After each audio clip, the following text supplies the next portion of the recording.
17. Je m'excuse. Jean chapitre 17.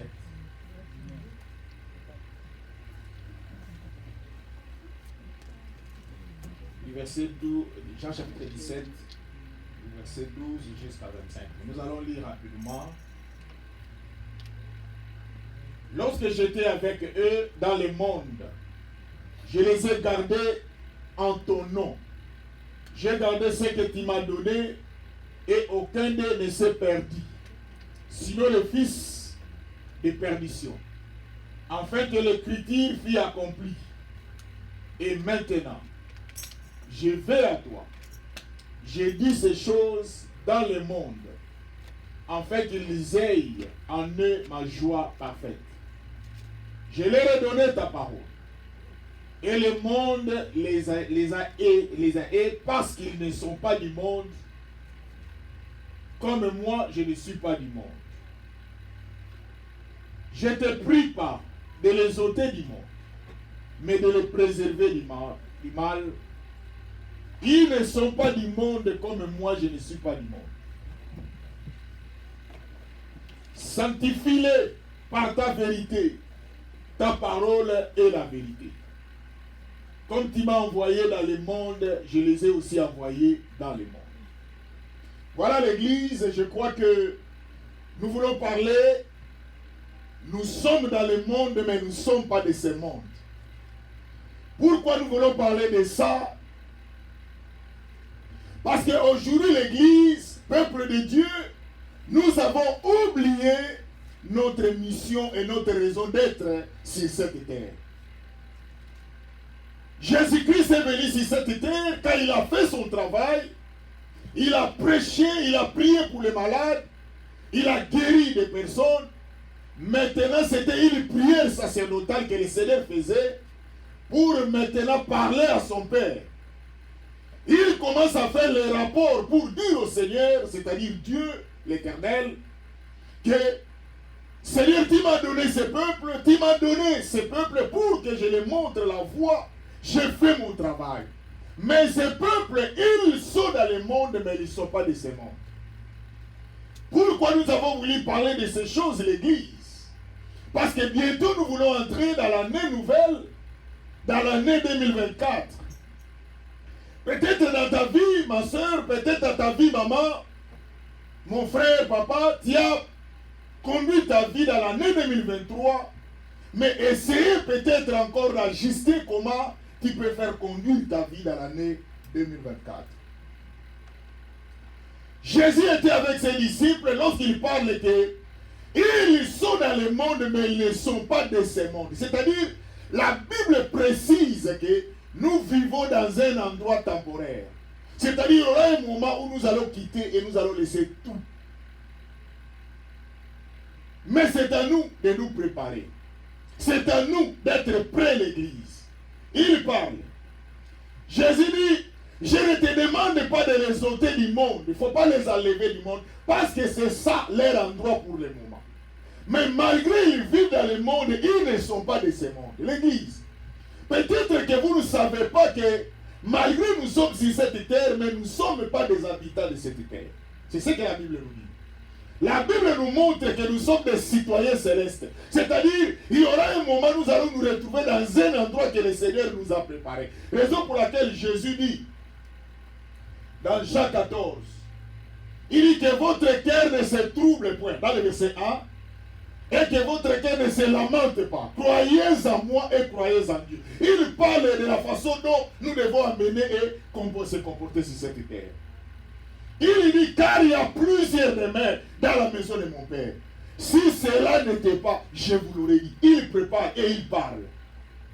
L'Église, ce qui est plus important, si nous regardons la façon dont nous vivons sur cette terre, nous avons oublié que nous ne sommes pas des gens ou des citoyens terrestres. Nous sommes des citoyens célestes. C'est pour cela que vous allez voir notre façon de se comporter. Notre façon de vivre. Les enfants de Dieu sont dans une ignorance. Nous sommes prêts même à nous entretuer. Nous sommes prêts à faire du mal les uns les autres pour le bien de ce monde qu'un jour que nous allons laisser et nous allons quitter. Regardez un verset biblique qui m'a intéressé. Et nous allons revenir après sur ce que nous allons dire. 1 Timothée, regardez. 1 Timothée. 1 Timothée, là je suis en train d'appuyer ce que j'ai dit par rapport à la parole de Dieu.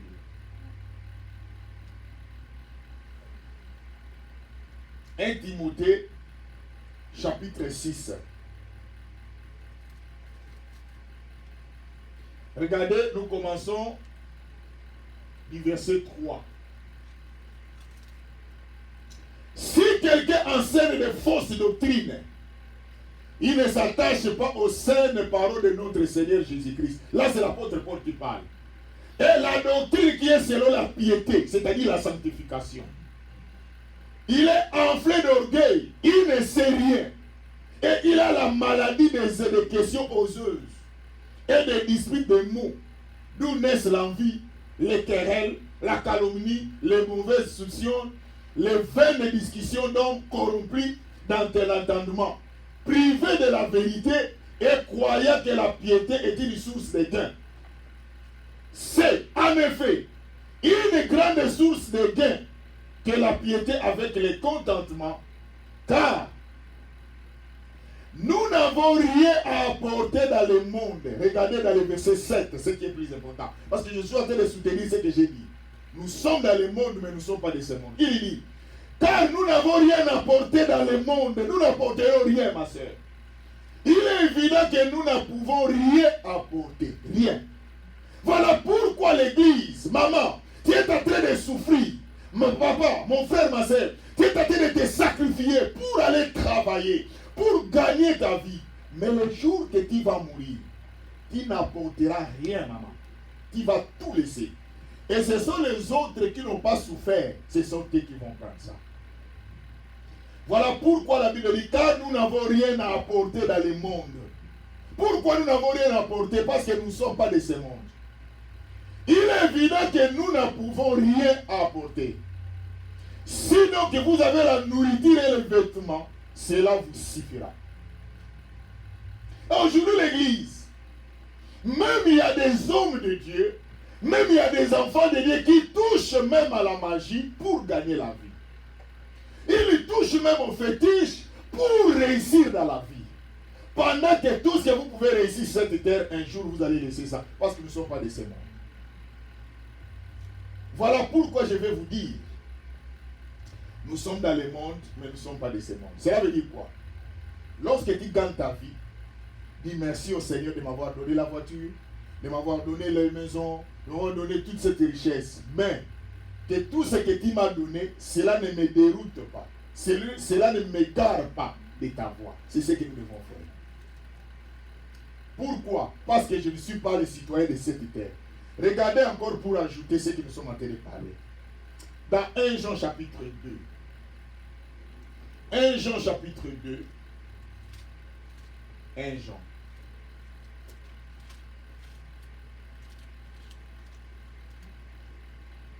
Jean chapitre 2, du verset 14 jusqu'au verset 17. Regardez ce que la Bible dit. 1 Jean. Il dit, je vous ai écrit, Père, parce que vous avez connu celui qui est dès le commencement. Il parle des catégories. Nous avons dans la vie, il y a des pères, il y a des fils, il y a des enfants. C'est ce que je peux dire.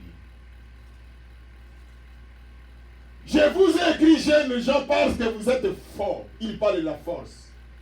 Et que la parole de Dieu demeure en vous. Et que vous avez vaincu les malins. Il parle que vous pouvez vaincre les diables par la parole qui est demeurée en vous. Lorsque vous n'avez pas la parole en vous, et cette parole n'est pas en vous, il ne demeure pas, vous ne vaincrez jamais les diables. Il y a une différence entre écouter la parole et garder la parole. Si vous regardez, le Seigneur parlait toujours, gardez mes commandements. Quand il parle de commandements, c'est la parole de Dieu. Ce qui fait notre force lorsque vous gardez la parole de Dieu. La parole de Dieu, vous devez la valer. Chaque jour, il faut que ça reste à votre vie. Il dit dans le verset 15, n'aimez point le monde, ni les choses qui sont dans le monde. Si quelqu'un aime le monde, l'amour du Père n'est point en lui. Si quelqu'un aime le monde. Aujourd'hui, nous aimons le monde plus que Dieu. Aujourd'hui, l'église, nous sommes prêts à tout Mais, un jour, nous allons tout laisser. J'ai toujours l'habitude de donner cet exemple. Par exemple, les maisons que nous occupons, nous ne sommes pas les premiers à occuper cette maison. Ce sont des cas rares. Quand tu achètes une maison, tu construis. Là, ce sont des cas rares. Mais aussi, n'oubliez pas que toi aussi, tu vas laisser ça. Les autres vont prendre ça. Comment? Tu seras combattu par la vieillesse. Un jour, tu vas te rendre compte que l'âge est en train de peser sur toi. Tu seras obligé de quitter cette terre. Et quand tu vas quitter cette terre, tu vas laisser ça. Un jour, nous sommes allés, on travaillait avec une femme blanche. Et dans une place, là où on travaillait, dans une famille, la maman là qui est restée là, c'est une blanche. Elle est devenue vieille. La maison était une maison en étage, elle ne pouvait plus monter en étage. Elle était obligée de vendre cette maison et de la mener dans les maisons des vieillards. Elle, qui vient de sa propre maison, à homme de vieillard. C'est ça la vie, l'Église. Pourquoi nous voulons parler de ces choses? Nous sommes dans le monde, mais nous ne sommes pas de ce monde. L'Église, chaque fois que le diable vient à notre oreille, avec une voix audible, il nous parle, il nous fait montrer que le monde est plus que le royaume qui nous attend. C'est pour cela que nous sommes prêts à fuir Dieu, de s'éloigner de Dieu pour des choses futiles, pour des futilités. Nous sommes prêts à nier notre Seigneur à cause des biens matériels. Nous sommes prêts à voler. Nous sommes prêts à trahir ou même à se trahir pour gagner la vie. Laisse-moi te dire, maman. L'année 2024, c'est l'année de la différence. C'est l'année que nous devons changer notre façon avec Dieu. Nous sommes venus sur cette terre pour réussir.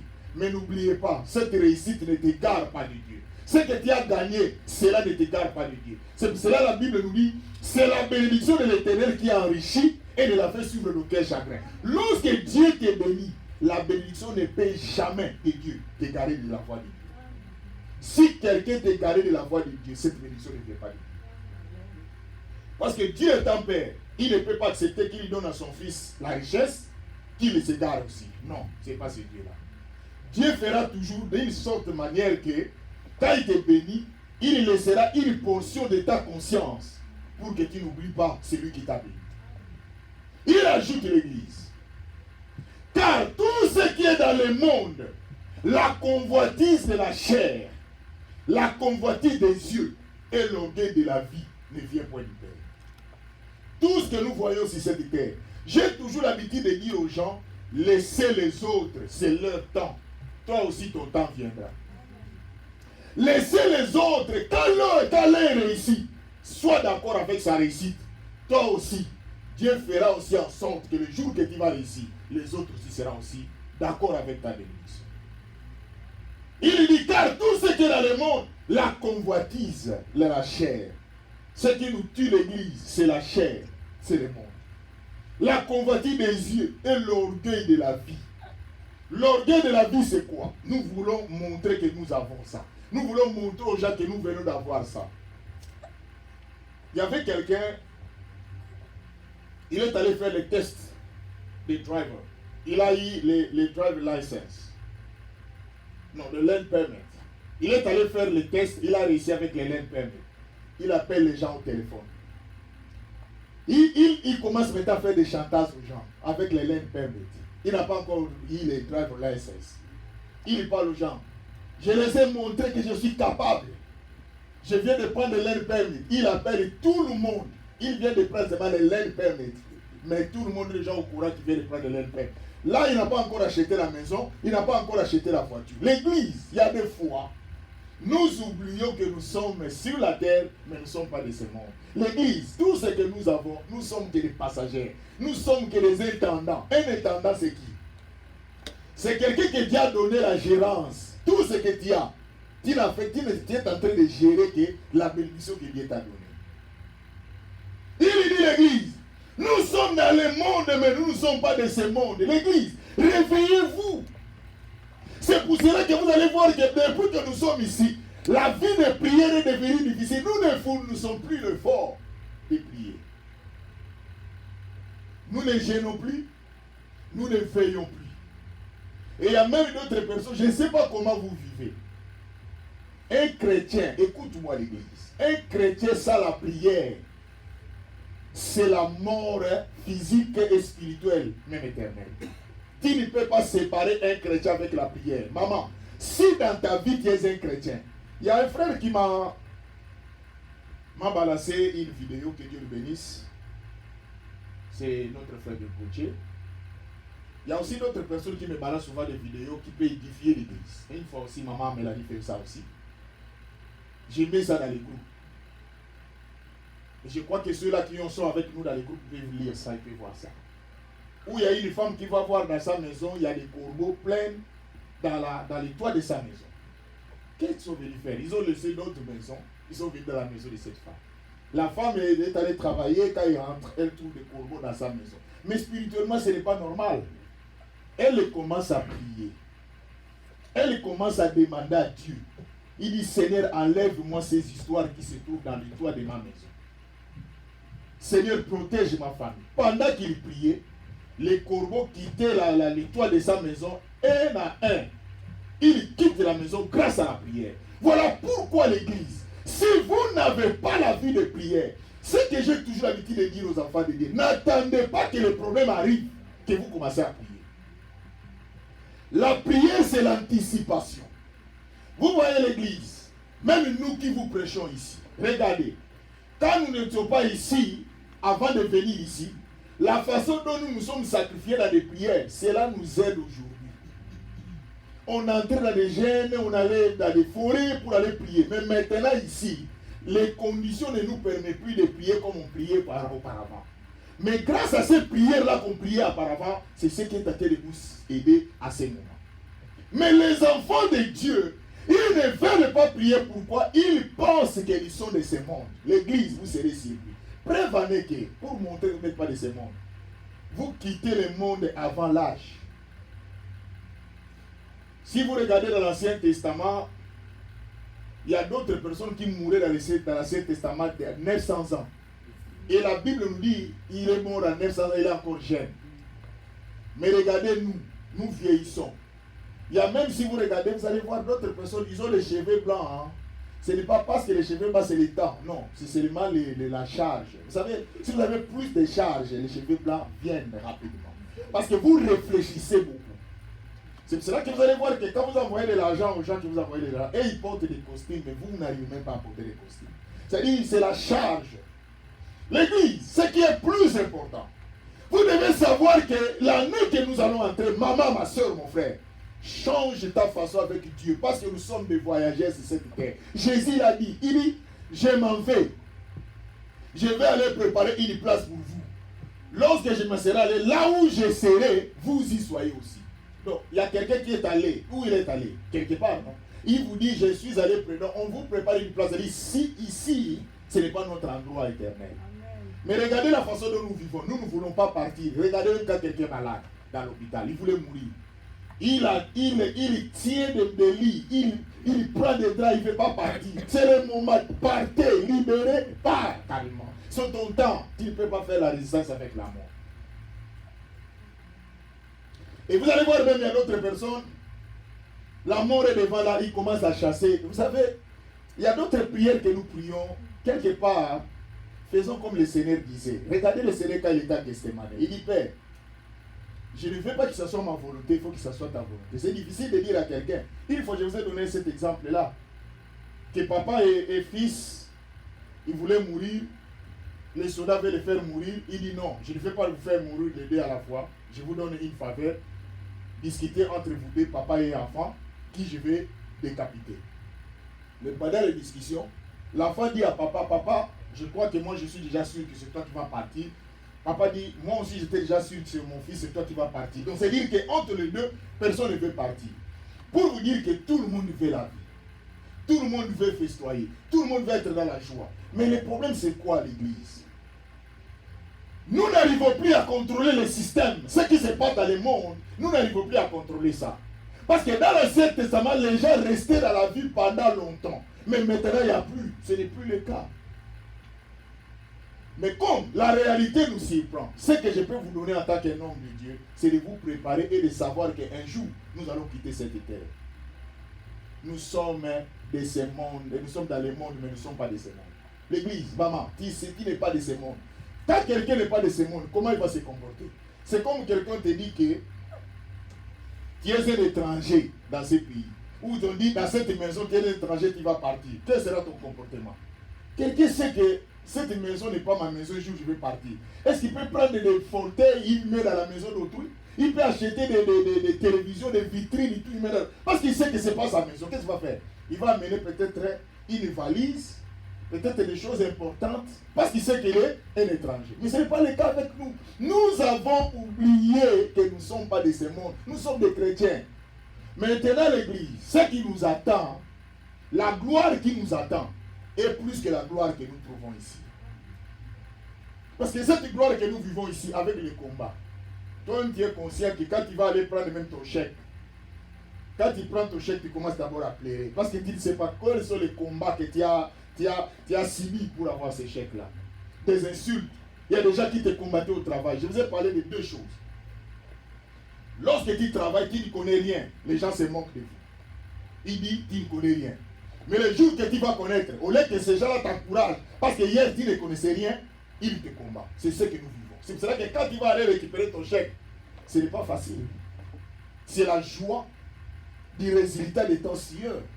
Voilà pourquoi l'Église. Je voulais vous dire, peuple de Dieu, réveillez-vous. Bientôt nous allons entrer dans l'année 2024 et nous allons prier. Il faut que chaque personne lui demande à Dieu, Seigneur, je sais que je suis dans le monde, je ne suis pas de ce monde. Oriente mes sentiments, oriente mes émotions. Et l'Église, même nous sommes prêts à tuer quelqu'un. Nous sommes prêts seulement pour gagner la vie. Nous sommes prêts à voler, à détruire. Vous savez, il y a d'autres personnes pour avoir de l'argent. Il faut qu'ils viennent avec le nom de quelqu'un pour qu'il soit accepté. Il faut qu'ils critiquent l'un pour qu'ils reçoivent quelque chose. Voilà pourquoi l'Église. La Bible nous dit, nous n'avons rien apporté. Tout ce que tu vas laisser ça. Et toi, tu penses que les jours que je vais mourir, ce sont mes enfants qui vont prendre. C'est toi qui penses. Or, la Bible nous dit, nos pensées ne sont pas les pensées de Dieu. C'est pour cela que je rappelle encore pour terminer, il y avait une famille. Leur papa était riche. Leur maman, ils avaient des moyens. La vie était normale. Mais le jour que les parents sont morts, l'Église, ce qui m'a tiqué, c'est quoi? L'ami de leur papa, l'ami de son père, la fille là, il était ami. Donc ce papa-là était ami de son père. C'est-à-dire, il est considéré comme son père. Quand son père est mort, la famille de son père est venue, ils ont tout récupéré. Les enfants sont restés mes brebis. Mais si vous regardez dans les pensées de leurs parents, ils ne s'attendaient pas à ça. Ils savaient que quand nous allons mourir, nos enfants vont hériter ça. Mais la réalité sur terrain est autre. Voilà pourquoi, ce qui est encore plus grave, quand les enfants étaient dans les difficultés, ils se sont dit, nous pouvons aller voir notre papa là, qui était l'ami de notre papa, parce que c'est notre papa. C'est lui qui peut nous aider. Mais curieusement, l'ami de leur papa demande à ces filles-là de leur donner leur corps. C'est-à-dire de vivre avec eux comme l'homme et femme dans la prostitution pour qu'ils les aident. L'Église, écoute-moi, le monde que nous vivons, nous ne savons pas les réalités qui viendront. Voilà pourquoi j'ai toujours envie de dire à l'Église. Nous connaissons ce qui s'est passé hier. Peut-être parce que nous avons oublié autre. Nous connaissons ce qui se passe maintenant parce que nous avons la plénitude et la totalité de cette connaissance.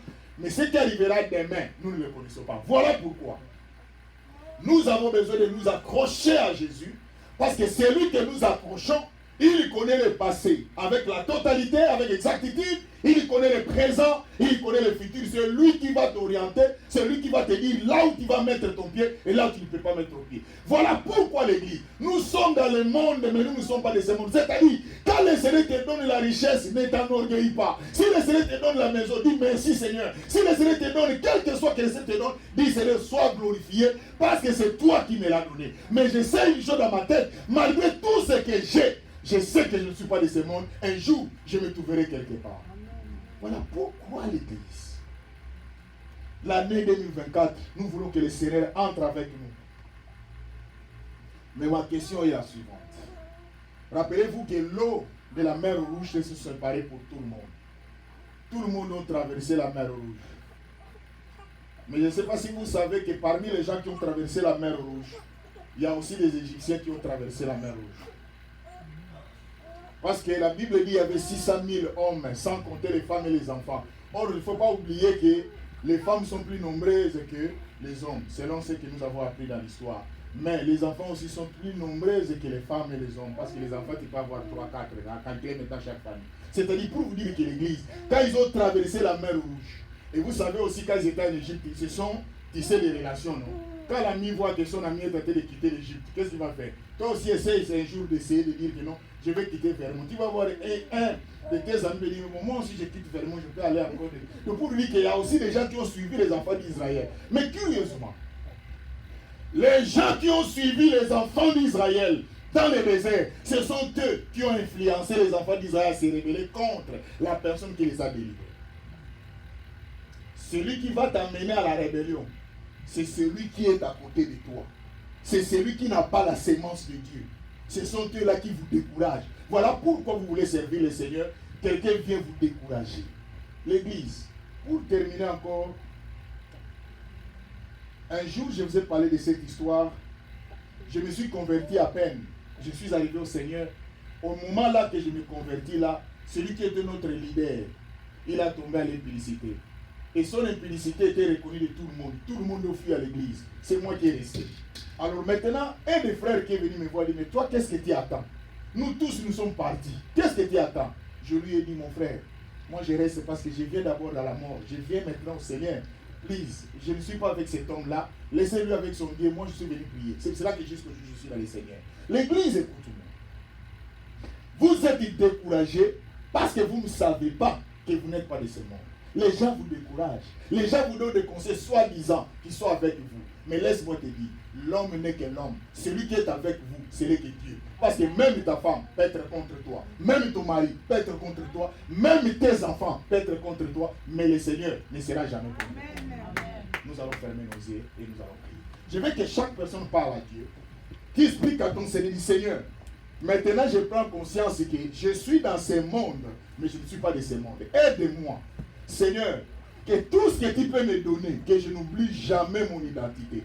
Que le Seigneur t'accompagne, que le Seigneur t'assiste, que tu es un étranger. N'oubliez pas ton identité. Dans le nom de Jésus, prions le Seigneur. Prie le Seigneur, que le Seigneur te donne, que tu n'oublies pas ton identité. Demande au Seigneur. Dans le nom de Jésus.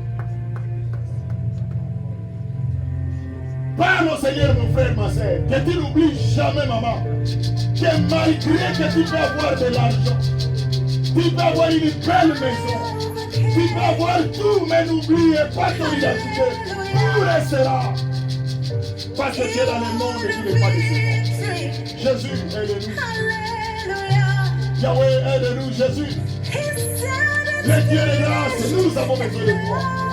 Yahweh, marche avec nous, Seigneur. Marche avec nous, Jésus. Yahweh, que notre vie soit une vie de triomphe de toi. Lorsque nous marchons avec toi, Seigneur. Yahweh, nous sommes dans ce monde et nous ne sommes pas de ce monde. Yahweh, un jour nous allons quitter, nous allons tout laisser. Yahweh, nous avons besoin de toi, l'Éternel. Aide! Yahweh, il y a que toi, l'Éternel. Il n'y a que toi, Jésus. Il n'y a que toi, notre Dieu, notre Père. Yahweh, il n'y a que toi, l'Éternel, notre Dieu. Nous avons besoin de toi, Seigneur, parce que nous sommes dans ce monde, mais nous ne sommes pas des ce monde. Aide-nous, aide-nous, Jésus. Aide-nous, notre Dieu, notre Père. Aide-nous, l'Éternel des armées. Oui, Jésus. Oui, Jésus. Il n'y a que toi, l'Éternel. Seigneur, marche avec nous. Il n'y a que toi, l'Éternel des armées. Il n'y a que toi, notre Dieu. Seigneur, il n'y a que toi, Père. Il n'y a que toi, notre maman. Yahweh, aide ce peuple, Yahweh. Yahweh, que notre vie, que nous puissions garder notre vie. Yahweh, la Bible dit que ce cœur et ce tour de toi. Soyez en Dieu, soyez en moi.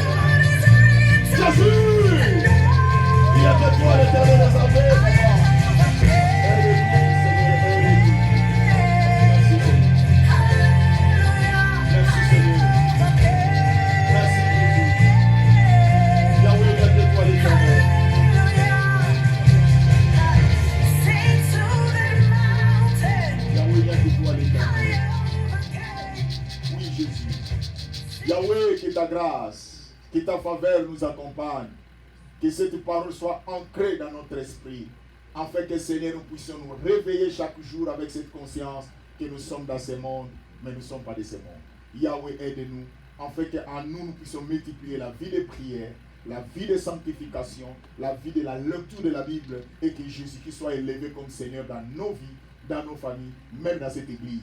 Que la gloire et la louange te reviennent dans les noms glorieux et merveilleux de notre Seigneur. Nous t'avons ainsi prié. Amen. Amen. Nous acclamons très fort. Nous acclamons très fort.